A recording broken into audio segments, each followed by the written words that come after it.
जय हिंद, वंदे मातरम प्यारे साथियों। आपके अपने परिवार क्रैक एक्सप्रेस में आपका हार्दिक स्वागत है। उम्मीद करता हूँ कि साथियों आप स्वस्थ मस्त जबरदस्त होंगे। आज आपको हम होमगार्ड का एक्सपेक्टेड पेपर लाए हैं, जो आपके हूबहू पेपर में ही मिलने वाले प्रश्न रहेंगे। तो चलिए भाई, बिना देर के सेशन को स्टार्ट करते हैं। पहला प्रश्न कहा जा रहा है, निम्न में कौन विदेशी मुद्रा भंडार का संरक्षक है? संरक्षक है भाई, तो कौन विदेशी मुद्रा भंडार का संरक्षक है? तो भारतीय रिजर्व बैंक है, आरबीआई है। कौन है भाई? आरबीआई। सी ऑप्शन बिल्कुल सही जवाब हो जाएगा इसका। कहा जा रहा है, बाजार में विनिमय दर पर निर्भर करती है। विनिमय दर निर्भर करती है, किस पर निर्भर करती है भाई? कहा जा रहा है, निर्यात और आयात की मांग पर। मांग और आपूर्ति या बैंक दर? कहा जा रहा है भाई, केवल निर्यात और आयात की मांग और आपूर्ति पर निर्भर करता है। सी ऑप्शन बिल्कुल सही जवाब हो जाएगा, बैंक की दर पर निर्भर नहीं करता है। गुजरात का सबसे बड़ा तेल क्षेत्र में है। तेल क्षेत्र डैश में है। तेल क्षेत्र कहाँ है भैया? अलंकेश्वर में है। गुजरात में सबसे बड़ा तेल क्षेत्र कहाँ है? अलंकेश्वर में है। अगला प्रश्न कहा जा रहा है, बामिना छऊ नृत्य महोत्सव निम्नलिखित में से किस राज्य द्वारा आयोजित किया जाता है? किस राज्य द्वारा आयोजित किया जाता है? तो बामिना छऊ नृत्य किसके द्वारा मनाया जाता है भाई? पश्चिम बंगाल द्वारा मनाया जाता है। डी ऑप्शन बिल्कुल सही जवाब हो जाएगा इसका। माउंट आबू राजस्थान में स्थित स्थित दिलवाड़ा मंदिर। दिलवाड़ा मंदिर डैश मंदिर वास्तुकला का एक उदाहरण है। वास्तुकला का एक उदाहरण है। तो भाई किसका उदाहरण है? जैन धर्म का उदाहरण है। किसका उदाहरण है भाई? जैन धर्म का उदाहरण है। अभी तक जो साथी साथी वीडियो को लाइक नहीं किए, वीडियो को लाइक कर दे भाई। और चैनल पे पहली बार तो चैनल को सब्सक्राइब जरूर कर लें। अगला प्रश्न कहा जा रहा है, निम्नलिखित राज्यों में से भारत में चावल का प्रमुख उत्पादक कौन है? चावल का प्रमुख उत्पादक राज्य कौन है? तो चावल उगाने के लिए भाई पश्चिम बंगाल जाना जाता है। ऑप्शन नंबर सी बिल्कुल सही जवाब हो जाएगा इसका। भारत में बैंकों का राष्ट्रीयकरण किस वर्ष में शुरू हुआ था? भाई बैंक से पूछता है, स्टार लगा के रखना है भाई इस प्रश्न पे। और राष्ट्रीयकरण तो वेरी वेरी मोस्ट इंपॉर्टेंट प्रश्न है। तो राष्ट्रीयकरण हुआ था भाई 1969 में। बी ऑप्शन बिल्कुल सही जवाब हो जाएगा इसका। अगला कहा जा रहा है, निम्न में किसको यंग फोल्ड माउंटेन्स कहा जाता है? यंग फोल्ड माउंटेन्स कहा जाता है, यानी भाई अभी नया पर्वत किसे कहा जाता है? तो हिमालय को कहा जाता है। यंग पर्वत हिमालय को कहा जाता है। ऑप्शन नंबर सी बिल्कुल सही जवाब हो जाएगा इसका। हाल ही में किसने राष्ट्रीय नाक नारकोटिक्स नारकोटिक्स हेल्पलाइन हेल्पलाइन मानस का शुभारंभ किया है? देखो भाई, नशा मुक्त भारत बनाने के लिए किसने प्रयास किया है? जिसने नारकोटिक्स हेल्पलाइन नंबर का प्रयोग किया है, तो अमित शाह है। ऑप्शन नंबर सी बिल्कुल सही जवाब हो जाएगा, अमित शाह जी हैं। अगला प्रश्न कहा जा रहा है, सिंधु घाटी सभ्यता के दौरान कौन सा शहर अस्तित्व में आया था? सिंधु घाटी सभ्यता के दौरान भाई कौन सा शहर अस्तित्व में आया था? तो हड़प्पा शहर आया था। कौन सा आया था भाई? हड़प्पा शहर। ऑप्शन नंबर ए बिल्कुल सही जवाब हो जाएगा इसका। कहा जा रहा है, पूर्व मीमांसा स्कूल ऑफ फिलॉसफी की स्थापना प्राचीन भारत में डैश द्वारा की गई थी? किसके द्वारा की गई थी? तो किसके द्वारा की गई थी भाई? जेमिनी के द्वारा की गई थी। किसके द्वारा? जेमिनी के द्वारा की गई थी। अगला प्रश्न कहा जा रहा है, गांधी जयंती राष्ट्रपिता महात्मा गांधी के जन्मदिन को चिन्हित करती है, जिनका जन्म डैश में हुआ था? तो भाई जिनका जन्म कहाँ हुआ था? गांधी जी का जन्म हुआ था पोरबंदर में। ऑप्शन नंबर सी बिल्कुल सही जवाब हो जाएगा इसका। माजुली महोत्सव मनाने के लिए कौन सा राज्य प्रसिद्ध है? माजुली महोत्सव कौन सा राज्य मनाता है? तो माजुली महोत्सव असम में मनाया जाता है। कहाँ मनाया जाता है भाई? असम में मनाया जाता है। ऑप्शन नंबर बी बिल्कुल सही जवाब हो जाएगा इसका।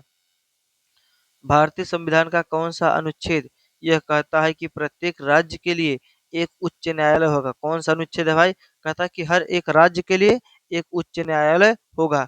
तो कहता है अनुच्छेद 214। डी ऑप्शन बिल्कुल सही जवाब हो जाएगा इसका। इस प्रश्न को भाई आप लोग स्टार लगा के रखिएगा। कहा जा रहा है भाई, अगला प्रश्न है, यामिनी कृष्ण मूर्ति को किस नृत्य शैली में स्थान नर्तकी के रूप में मान्यता प्राप्त थी।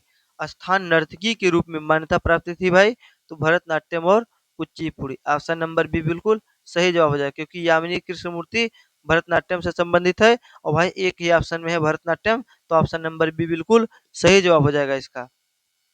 कहा जा रहा है जलियांवाला बाग हत्याकांड कब और किस स्थान पर हुआ था? देखो भाई, जलियांवाला बाग आपको पता है 13 अप्रैल 1919 को और अमृतसर में हुआ था। सी ऑप्शन बिल्कुल सही जवाब हो जाएगा। और जलियांवाला बाग पेपर में आपको पूछेगा, 100% पूछेगा जलियांवाला बाग। निम्नलिखित में से भारत का कौन सा राज्य अंतरराष्ट्रीय थल सीमा साझा नहीं करता है? कौन सा राज्य भाई अंतरराष्ट्रीय थल सीमा यानी जमीन का सीमा नहीं करता है? तो भाई देखेंगे जम्मू तथा कश्मीर ये तो करता है भाई। चीन, अफगानिस्तान, पाकिस्तान के साथ जुड़ा है। उत्तर प्रदेश नेपाल के साथ है भाई। बिहार भी है, बिहार है हो जाएगा। लेकिन मध्य प्रदेश कहाँ से करता है? मध्य प्रदेश किसी के साथ नहीं करता। ऑप्शन नंबर ए बिल्कुल सही जवाब हो जाएगा। नील दर्पण नामक पुस्तक किसने लिखी है? नील दर्पण नामक पुस्तक किसने लिखी है भाई? तो नील दर्पण नामक पुस्तक लिखी है दीन बंधुओं ने। दीन बंधु मित्र ने लिखी है। दीन बंधु मित्र ने लिखी है। बी ऑप्शन बिल्कुल सही जवाब हो जाएगा इसका। कहा जा रहा है नुआखाई उड़ीसा का सबसे बड़ा फसल कटाई उत्सव है जो निम्नलिखित में से किस त्योहार के दिन मनाया जाता है? भाई नुआखाई किस त्योहार के दिन मनाया जाता है?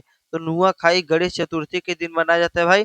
ये पेपर में पूछ चुका है, प्रश्न पूछ चुका है भाई। इसमें भी पूछने की 100% संभावना बन सकती है। अगला प्रश्न कहा जा रहा है भाई, भारत में निम्नलिखित में से कौन सा त्योहार बसंत ऋतु के आगमन का स्वागत करने के लिए मनाया जाता है?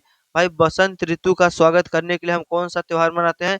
बसंत ऋतु के समय में भारत में केवल एक ही त्योहार मनाया जाता है, जिसका नाम है भाई होली। ऑप्शन नंबर डी बिल्कुल सही जवाब हो जाएगा इसका। कहा जा रहा है भाई, प्रश्न नंबर 21 है, उस्ताद बिस्मिल्लाह खां नाम किससे जुड़ा है? उस्ताद बिस्मिल्लाह खान किससे जुड़ा है भाई? तो उस्ताद बिस्मिल्लाह खान शहनाई से जुड़ा है। सी ऑप्शन बिल्कुल सही जवाब हो जाएगा साथियों इसका। पंडित अरविंद अट्टे किस घराने से संबंधित है? पंडित अरविंद अट्टे किस घराने से संबंधित है भाई? तो इनका घराना है मेवाती घराना है। कौन सा भाई? मेवाती घराना। बी ऑप्शन बिल्कुल सही जवाब हो जाएगा।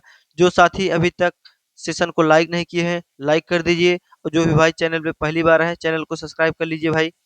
कहा जा रहा है उत्तर प्रदेश के लोक संगीत का नाम बताइए जो ज्यादातर मानसून के महीने के दौरान गाया जाता है और जो जो भैया अलगाव की मनोदशा का भी परिचय देता है, परिचायक है। तो भाई कहा जा रहा है कजरी। कौन सा है भाई? कजरी। उत्तर प्रदेश में मानसून अर्थात बरसात के समय केवल कजरी गाया जाता है। अगला प्रश्न है, कहा जा रहा है भाई उत्तर प्रदेश से राज्यसभा में कितने सदस्य नियुक्त किए जा सकते हैं? राज्यसभा में उत्तर प्रदेश से कितने सदस्य नियुक्त किए जा सकते हैं? तो भाई 31 सदस्य, टोटल 31 सदस्य नियुक्त किए जा सकते हैं। यूपीएसएसएफ का पूरा नाम बताइए। यूपीएसएसएफ का पूरा नाम क्या है?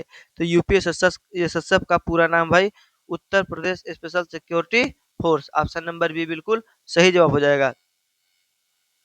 कहा जा रहा है प्रधानमंत्री मोदी ने Bharat Bharat mobility mobility golf expo 2025 का उद्घाटन कहाँ किया? 2025 का उद्घाटन कहाँ किया? तो भाई नई दिल्ली में किया है। सी ऑप्शन बिल्कुल सही जवाब हो जाएगा। मैराथन दौड़ की दूरी कितनी होती है? जो भाई मैराथन दौड़ की दूरी होती है, वो कितनी लंबाई, उसकी कितनी दूरी तक व्यक्ति दूरी तय करता है? तो कहा जा रहा है ऑप्शन नंबर बी बिल्कुल सही हो जाएगा।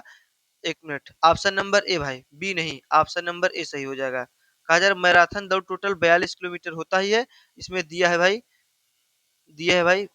42.15 किमी, 195 किमी। ऑप्शन नंबर ए बिल्कुल सही जवाब हो जाएगा इसका।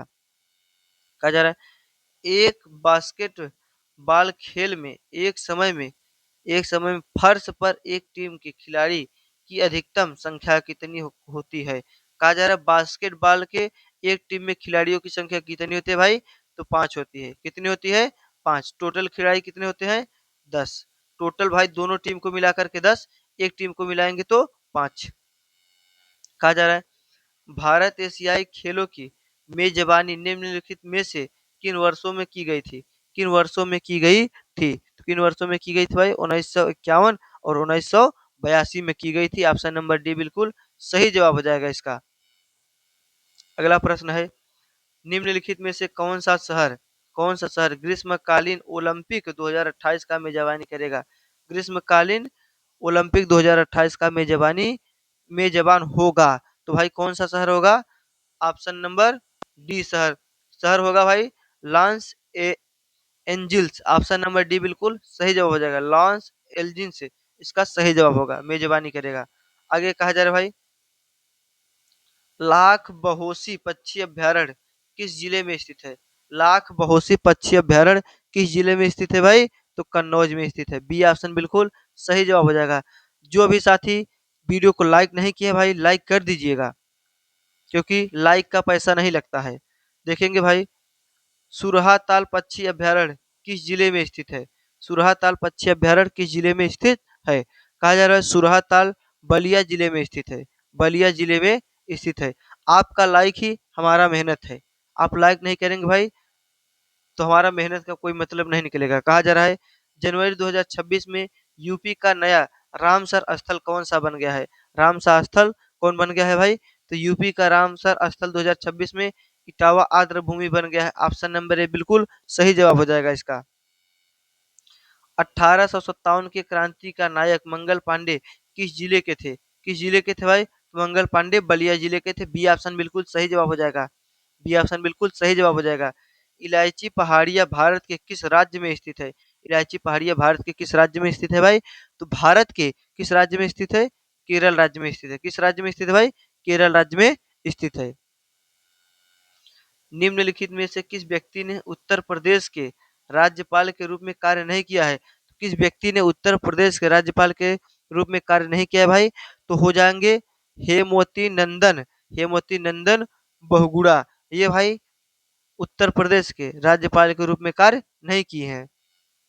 अगला प्रश्न कहा जा रहा है उत्तर प्रदेश भारतीय संघ के कितने राज्य के साथ अपनी सीमा साझा करता है? उत्तर प्रदेश भारतीय संघ के कितने राज्यों के साथ अपनी सीमा साझा करता है? तो भाई तो 8 राज्यों के साथ। कितने राज्यों के साथ? 8 राज्यों के साथ। बी ऑप्शन बिल्कुल सही जवाब हो जाएगा इसका। उत्तर प्रदेश में भारत कला भवन कहाँ स्थित है? भारत कला भवन कहाँ स्थित है? तो उत्तर प्रदेश में भाई भारत कला भवन वाराणसी में स्थित है। कहाँ स्थित है? वाराणसी में स्थित है। ए ऑप्शन बिल्कुल सही जवाब हो जाएगा इसका। कहा जा रहा है वाकर कप निम्नलिखित में से किस खेल से संबंधित है? वाकर कप निम्नलिखित में से किस खेल से संबंधित है? तो वाकर कप भाई गोल्फ खेल से संबंधित है। गोल्फ खेल से संबंधित है। डी ऑप्शन बिल्कुल सही जवाब हो जाएगा इसका। हिंद स्वराज किसके द्वारा लिखा गया था? हिंद स्वराज के भैया लेखक कौन है? तो हिंद स्वराज के लेखक हैं Mahatma Gandhi. Option number B बिल्कुल सही जवाब हो जाएगा इसका। निम्नलिखित में से कौन सी पुस्तक रस्किन बॉन्ड द्वारा नहीं लिखी गई है? रस्किन बॉन्ड द्वारा नहीं लिखी गई है। तो भाई कहा जा रहा है पुस्तक जो है मिडनाइट चिल्ड्रन है। ये भाई रस रस्किन बॉन्ड द्वारा नहीं लिखी गई है। ऑप्शन नंबर सी बिल्कुल सही जवाब हो जाएगा इसका। अगले क्वेश्चन की तरफ बढ़ते हैं भाई। कहा जा रहा है निम्नलिखित में से कौन सा ऊतक शरीर को गर्म रखने में मदद करता है? अच्छा बताइए भाई हमारे शरीर को कौन सा ऊतक गर्म कर सकता है भाई? जब हमारे शरीर में फैट ज्यादा होगा तो हमको गर्मी ज्यादा लगेगी। तो कौन सा ऊतक हो जाएगा भाई? वसा युक्त ऊतक। कौन सा ऊतक हो जाएगा भाई? वसा युक्त, फैट युक्त। कहा जा रहा है अगला प्रश्न हो जाएगा विश्व स्वास्थ्य संगठन डब्ल्यूएचओ का प्रमुख कौन है? इसका प्रमुख कौन है और इसका मुख्यालय कहाँ है? तो डब्ल्यूएचओ का प्रमुख भाई प्रमुख है टेड्रोस टेड्रोस एडहानाम एडहानाम और इसका मुख्यालय है जिनेवा। तो डी ऑप्शन बिल्कुल सही जवाब हो जाएगा। ऑप्शन नंबर डी बिल्कुल सही जवाब हो जाएगा इसका। अगला प्रश्न कहा जा रहा है भाई निम्नलिखित में से किस मुगल सम्राट के शासन काल में मराठे मुगलों की संप्रभुता के लिए एक बड़ी चुनौती थी? मुगलों देखो मराठे मुगलों की संप्रभुता के लिए एक बड़ी चुनौती थे। तो ऑप्शन नंबर बी बिल्कुल सही जवाब हो जाएगा। औरंगजेब के शासनकाल में मराठे मुगलों की संप्रभुता के लिए एक बड़ी चुनौती थे। ऑप्शन नंबर बी बिल्कुल सही जवाब हो जाएगा इसका। कहा जा रहा है हर वर्ष जनसंख्या दिवस कब मनाया जाता है? हर वर्ष जनसंख्या दिवस मनाया जाता है किस तिथि को या कब मनाया जाता है? तो हर वर्ष जनसंख्या दिवस भाई 11 जुलाई को मनाया जाता है। कब मनाया जाता है? 11 जुलाई को जनसंख्या दिवस मनाया जाता है। अगला प्रश्न है भाई, गायक उस्ताद फैयाज फैयाज खान डैश से संबंधित है। फैयाज खान किससे संबंधित है या किस घराने से संबंधित है भाई? तो फैयाज खान आगरा घराने से संबंधित है। जो भी साथी अभी तक सेशन को लाइक नहीं किया भाई लाइक कर दीजिए, जो वीडियो को देख रहे हैं लाइक कर दीजिए, और चैनल पे पहली बार तो चैनल को सब्सक्राइब कर लीजिए ताकि आपको डेली क्लासेस मिलते रहे और आपके पेपर तक ये क्लासेस चलती रहेंगी। कहा जा रहा है अगला प्रश्न भाई, जूट के पौधे के किस भाग का उपयोग जूट फाइबर प्राप्त करने के लिए किया जाता है? जूट फाइबर प्राप्त करने के लिए किया जाता है तो भाई तने का प्रयोग किया जाता है। तने का प्रयोग किया जाता है। डी ऑप्शन बिल्कुल सही जवाब हो जाएगा इसका। कहा जा रहा है निम्नलिखित में से किस नदी को दक्षिण गंगा और वृद्ध गंगा के नाम से जाना जाता है? किस नदी को दक्षिण गंगा और वृद्ध गंगा की नदी के नाम से जाना जाता है भाई? तो वह नदी है गोदावरी। कौन सी है भाई? गोदावरी। डी ऑप्शन बिल्कुल सही जवाब हो जाएगा इसका। कहा जा रहा है भाई गुप्त काल के दौरान सोने के सिक्के को निम्नलिखित में से किस नाम से जाना जाता था? सोने के सिक्कों के भाई दिनार के नाम से जाना जाता था। किस काल में? गुप्त काल में सोने के सिक्कों को दिनार के नाम से जाना। प्रश्न पे स्टार लगा के रखिएगा भाई, ऐसे ही प्रश्न आपको पेपर में देखने को मिलेंगे। कहा जा रहा है भाई संविधान सभा के अस्थायी अध्यक्ष कौन थे? संविधान सभा में अस्थायी अध्यक्ष के रूप में कौन जाने जाते हैं भाई? तो संविधान सभा में अस्थायी अध्यक्ष के रूप में सच्चिदानंद सिन्हा जाने जाते हैं। सी ऑप्शन बिल्कुल सही जवाब हो जाएगा। साथियों आज का सेशन यहीं पे समाप्त होता है और होमगार्ड के एक्सपेक्टेड पेपर में आपको ऐसे ही प्रश्न देखने को मिलेंगे जो आपके पेपर में पूछे जाएंगे और फर्जी प्रश्न नहीं आएंगे। तो इसलिए कहा जा रहा है भाई आप इस सेशन के साथ जुड़िए और अपने दोस्तों को भी जोड़िए ताकि लोग ज़्यादा से ज़्यादा पढ़ सके और पेपर में आप लोग अच्छा कुछ कर सके। साथियों तो सेशन यहीं पे समाप्त होता है।